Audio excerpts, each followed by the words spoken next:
Hi, I'm Sanya. I am the host of Truth of Light. This is a podcast I have been asked to do by a group called the Ascended Masters. They are a group of cosmic light beings that work at the right hand of world teachers like Buddha and Jesus. I have been channeling the Ascended Masters for years. I've been working with them probably most of my life at this point, and they've been increasingly sending me messages about the Earth, the Great Awakening, if you like, the New Earth. Some people call it Ascension, 5D, whatever it is that you take to mean the coming consciousness. That is what this podcast is about. And for this episode, we're looking at the origin of darkness. I would love it if you would subscribe to my channel and follow along the story.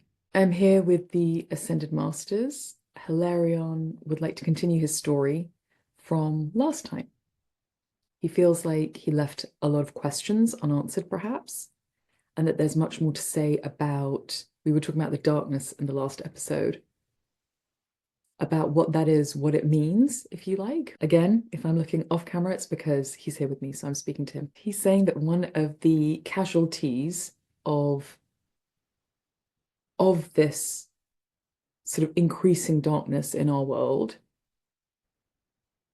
is the light, because fear is more contagious. It's not that it's a stronger emotion than love. Love is actually stronger than fear, but fear is more contagious. And that's partially to do with the fact that, like I said in the last episode, when we arrive and then the veil drops, we move into a space that's unconscious. And so we're kind of very inclined to be in fear, move into fear. It's like one of the fail safes that we have, not just for our physical selves to keep us alive, but psychologically as well. So that sort of meant that when darkness moved in, if you like, it could move in very fast. It can like sweep through societies. So he's saying, so what does the darkness actually comprise of? He's saying, so, okay, so light is multi-dimensional, as you would expect it to be. He's gone back to this idea of light and dark being siblings. He's saying both are sentient. He's actually saying all energy is sentient, which I concur with. And that is the basis of the law of correspondence or telepathy, or, in physics, they have the Hawthorne effect, the observer effect. He's speaking to a comment that somebody made earlier about the idea that in the human world, in the human culture, darkness is kind of like evil in a kind of horror story, horror movie kind of way. He's saying that's not the case here. Just as light is there to regenerate itself and expand, so is darkness. It feeds off itself, if you like. It's like it's looking to expand itself. It's looking to self-propagate. And it has its own mechanisms, the way that light has its mechanisms. So to keep it simple, the mechanism of light, we could call it love, and the mechanism of darkness would be fear, because it's so contagious and because as humans we're very susceptible to it. Partially because we do need to keep our physical vessels alive in order to carry on this journey before we do return home. So he sort of wants to give the darkness origin story, which sounds like so much fun, albeit a little dark, but fun, pardon the pun. He's saying that if we think about it in human terms of when you would consider someone unconscious and the level of ego that that person might have that is unchecked, the driving motivations that are so unconscious that that person isn't aware of really why they're doing what they're doing.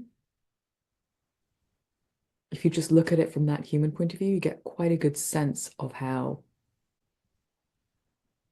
of this sort of overall, I'm going to call it, it's hard actually not to do this without personifying darkness, right? But if you like, we can call it the darkness personality.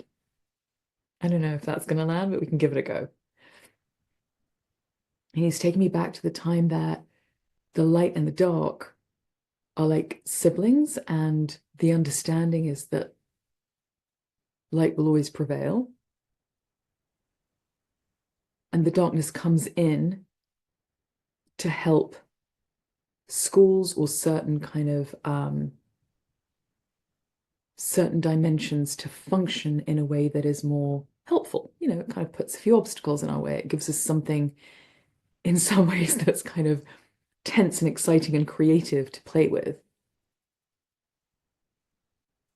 He's calling it a gentleman's agreement between light and dark to maintain the balance, right? That there is a sense that, yes, both want to expand and increase as the universe is, and both want to self-propagate, but there's like a gentleman's agreement to keep each other in balance, if you like.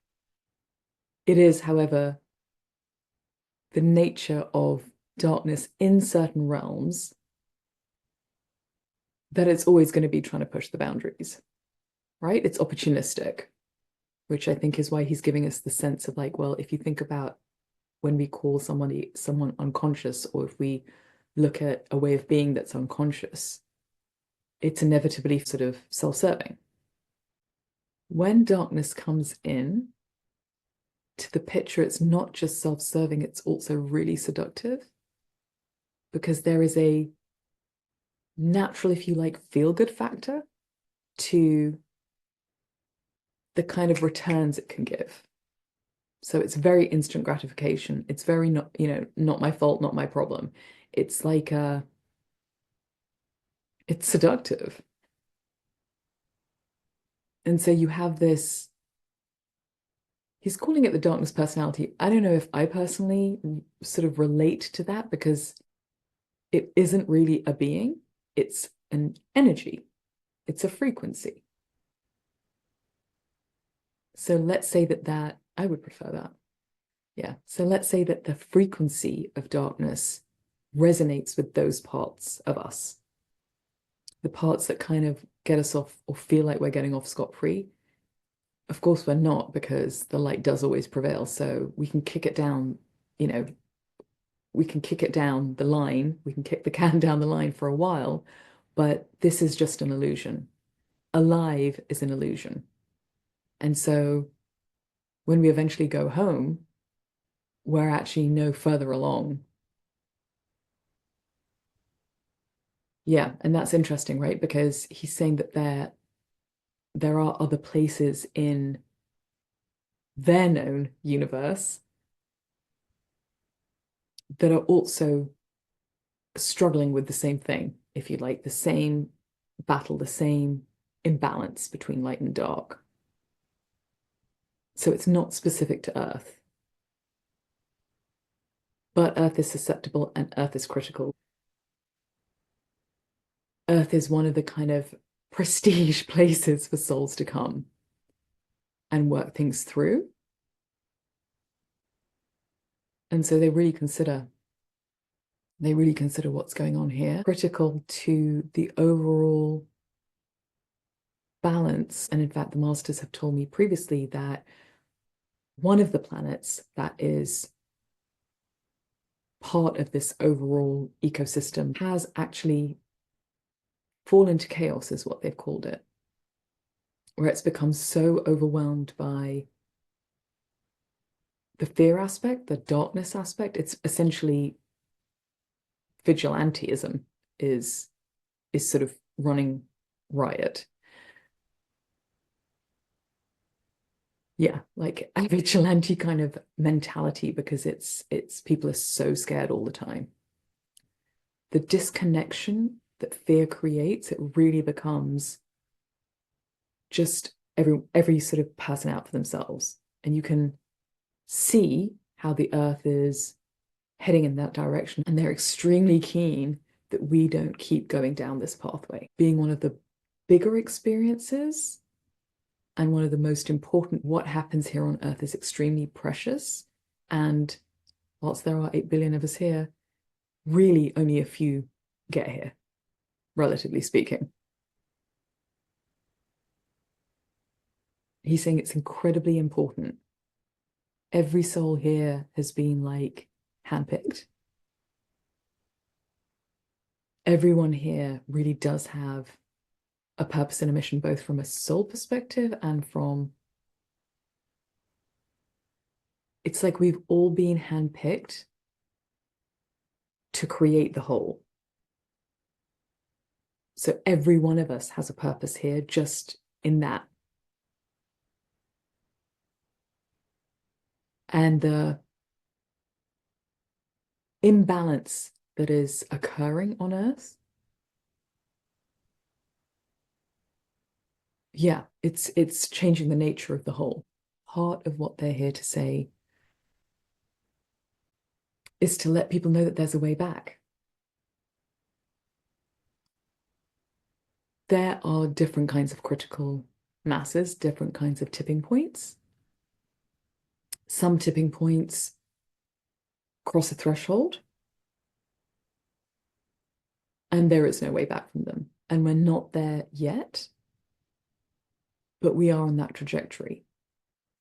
And so it's about, or timeline, if you like. So it's about moving Earth, or enough people on Earth, enough souls, enough beings, just reminding them of why they chose Earth, reminding them of who they are, reminding them that ultimately we are all here to hold more light and more consciousness. And that if that isn't the evolution, if that isn't the trajectory, if that isn't where we're going, and we are not right now, then everything starts to be in jeopardy. Also for our soul self. Okay, so we return home and the illusion of Earth completes for us. But as I've said, if we look at past lives, many of us would come back again at some point. And if there is no Earth, so to speak of, to come back to, that presents a significant challenge in our own evolution towards moving out of the 3D realm completely and moving into a different dimension entirely. That is the message for this episode. We will be back. The masters have been waiting for so long to speak to us that I know that they have so much more to say. I would love to hear from you as to whether you have any questions. I want to thank Hilarion for being here with me and transmitting the message. I hope I did it justice. And in fact, all of the masters for being here with me, although I haven't introduced them to you in their totality, I will be as the episodes continue.